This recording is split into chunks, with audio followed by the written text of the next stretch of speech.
Have you ever felt stuck? You know, like some old story or pattern is physically holding you back? Well, today we're going to dive into a really fascinating way to understand our inner world, the chakra system. We're drawing from Margarita Alcantara's book, Chakra Healing, to explore this ancient system as a kind of map to our own energy. This quote right here, it really gets to the heart of it all. The idea is that our experiences, our beliefs, and yeah, especially our pain, they don't just live up in our heads. They can actually get stored in our bodies on an energetic level.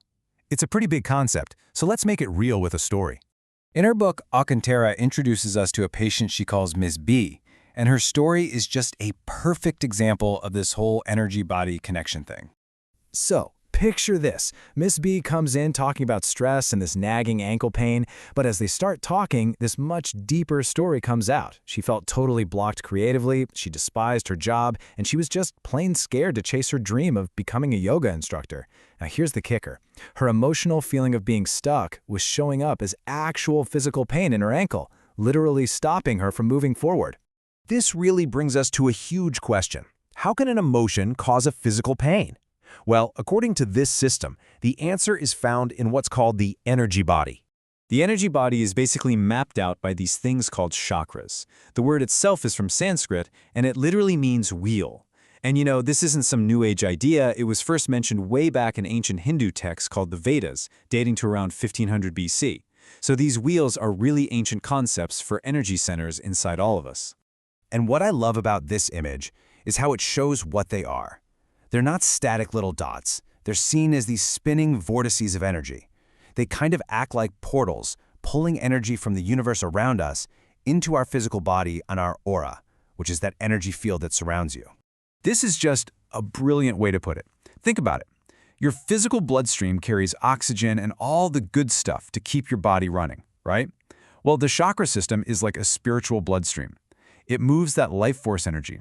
You might have heard it called chi or prana that supports our physical, emotional, and mental selves. So, you ready? Let's go on a quick tour of this system. We'll take a little journey right up the spine and map out the 7 major energy centers and what they're all about. We're going to start at the bottom, right at the base of the spine, with the root chakra.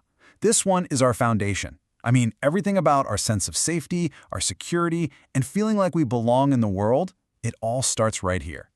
Its color is red and its element is earth, which makes perfect sense for our foundation, right? It governs all our survival needs, and its affirmation is just so simple and powerful. I am. It's all about our fundamental right to just be here. So when it's out of whack, we can feel really fearful and insecure, just like Miss B, remember? Her fear literally showed up in her ankle. But when it's in balance, we feel grounded, we feel safe, and we're able to trust that our needs are going to be met.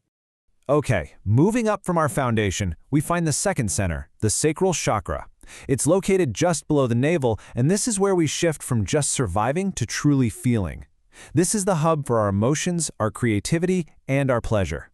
Its color is a vibrant orange, and its element is water, which is just perfect for representing the flow of emotion. Its core statement is, I feel, and it governs our ability to connect with others and express ourselves creatively. So an imbalance here can leave you feeling creatively stifled. Sound familiar? That was Ms. B's big issue. But when it's in harmony, you get creative flow, the ability to experience pleasure, and you can build healthy, wonderful relationships. All right, let's move up again. We arrive at the solar plexus, right above the navel. So if the root is I am and the sacral is I feel, this one is our center of I can. This is the core of our personal power, our self-esteem, and our confidence. Its color is a bright sunny yellow, and its element is fire, which totally represents our inner drive and our will. It governs our sense of self-worth and our power to take action and make things happen in our lives. When this one's out of balance, it can show up as low self-esteem or maybe a need to control everything and everyone around you. But in harmony, it gives you this calm confidence, this deep sense of knowing your own worth. Now we get to the upper chakras, and they really build on this whole foundation. The heart chakra is this crucial bridge, connecting our lower, more physical centers with our upper, spiritual ones through love and compassion. Then you have the throat chakra, which is all about speaking our truth. Moving up, the third eye is our center of intuition and inner wisdom. And finally, the crown chakra, right at the top of your head, is our connection to spirituality, to the universe itself. Okay, before we go any further, it's really important to ground all this information with a quick reality check. The author is super clear about clearing up some common myths and offering some gentle warnings. First, let's bust some myths. Chakra work is not a religion. It's a spiritual practice anyone can explore. It is definitely not some kind of dark ritual. It's about bringing awareness or light into yourself. And probably most important, while a guide can help you, the author really stresses that healing is always an inside job. You are your own healer. And here are 3 huge pieces of advice for the journey. Number 1, be patient with yourself. This is your personal exploration, not a race to the finish line. 2, don't force it. If something feels resistant, it's okay to take a break.